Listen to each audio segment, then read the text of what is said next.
Assalamualaikum warahmatullahi wabarakatuh.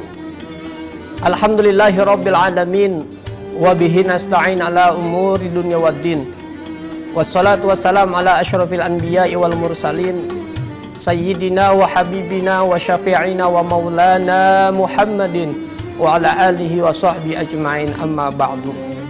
Para pemirsa yang dirahmati Allah subhanahu wa ta'ala, setiap kita pasti ingin sukses dalam hidupnya, baik itu kehidupan di dunia maupun hingga akhirat nanti. Namun apa barometer kesuksesan seorang hamba?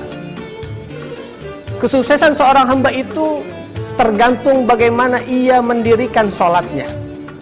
Allah subhanahu wa ta'ala berfirman, A'udzubillahi minasyaitonirrajim, Bismillahirrahmanirrahim, Qad aflahal mu'minun alladzina hum fi sholatihim khashi'un. Sungguh beruntunglah orang-orang beriman, yaitu mereka yang khusyuk dalam mengerjakan sholatnya.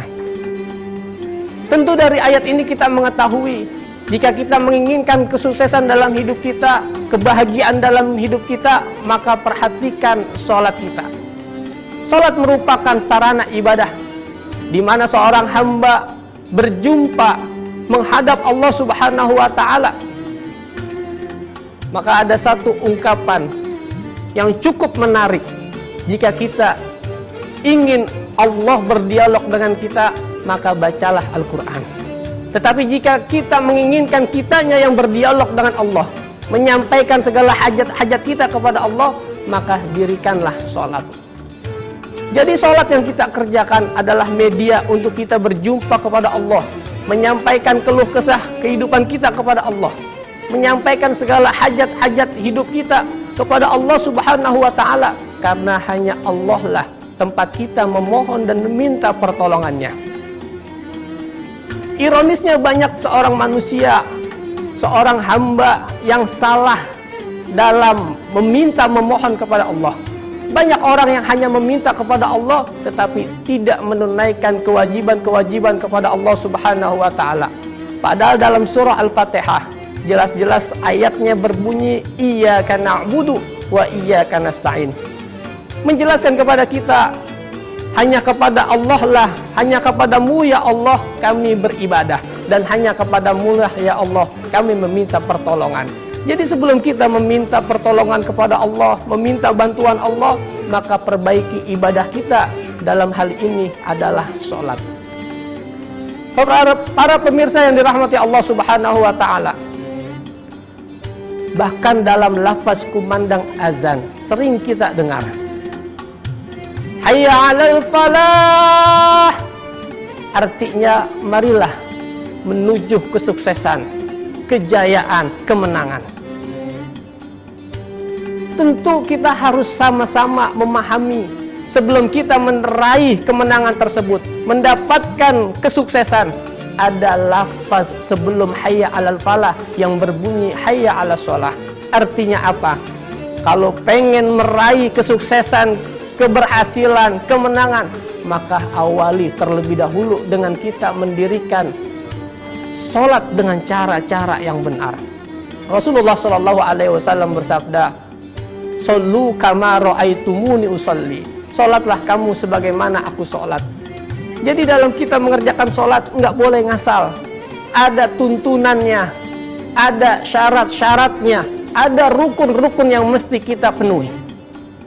Jika itu semua telah kita penuhi, ditambah lagi dengan khusyuk kita dalam mengerjakannya, insya Allah sholat yang kita kerjakan akan membawa kebahagiaan bagi kita, akan menghadirkan kesuksesan dalam kehidupan kita. Kalau itu semua telah kita tunaikan, maka niscaya kepribadian kita, akhlak kita akan terpelihara. Allah subhanahu wa ta'ala berfirman, Innas sholata tanha 'anil fasya'i wal munkar. Sesungguhnya sholat itu bisa mencegah pelakunya daripada perbuatan keji dan munkar. Ustadz, banyak orang yang sholat tetapi masih mencuri, masih korupsi. Ustadz, banyak orang yang sholat masih suka zalim kepada yang lainnya. Ustadz, masih banyak orang yang sholat tapi masih menyakiti, bahkan membunuh saudaranya. Hadirin pemirsa yang dimanapun Anda berada, kalau memang itu yang terjadi, maka bukan ayatnya yang salah, bukan firman Allah yang salah, tetapi hakikatnya orang tersebut yang salah. Bisa jadi orang tersebut mengerjakan sholatnya tidak sesuai dengan tuntunan Rasulullah, tidak disertai dengan kekhusyuan, sehingga sholatnya tidak memiliki efek pengaruh apa-apa dalam kehidupannya. Rasulullah SAW bersabda, "Man lam tanhahu sholatuhu anil fahsya'i wal munkar, lam yazad minallahi illa bu'dan." Orang yang tidak tercegah dirinya daripada perbuatan keji dan munkar, maka Allah akan semakin jauh dari dirinya. Maka dari sini kita memohon kepada Allah agar Allah berikan kita nikmat, taufik dan hidayah, beserta rasa kekhusyuan dalam sholat kita, dan Allah jadikan kita termasuk orang-orang yang mendirikan sholat. Ingat, sholat itu penting, bukan yang penting sholat. Wallahu a'lam bishawab. Yang benar tentunya datang dari Allah Subhanahu wa taala, segala kekurangan datang dari pribadi al-fakir. Wallahu muwaffiq ila aqwamit thariq. Wassalamualaikum warahmatullahi wabarakatuh.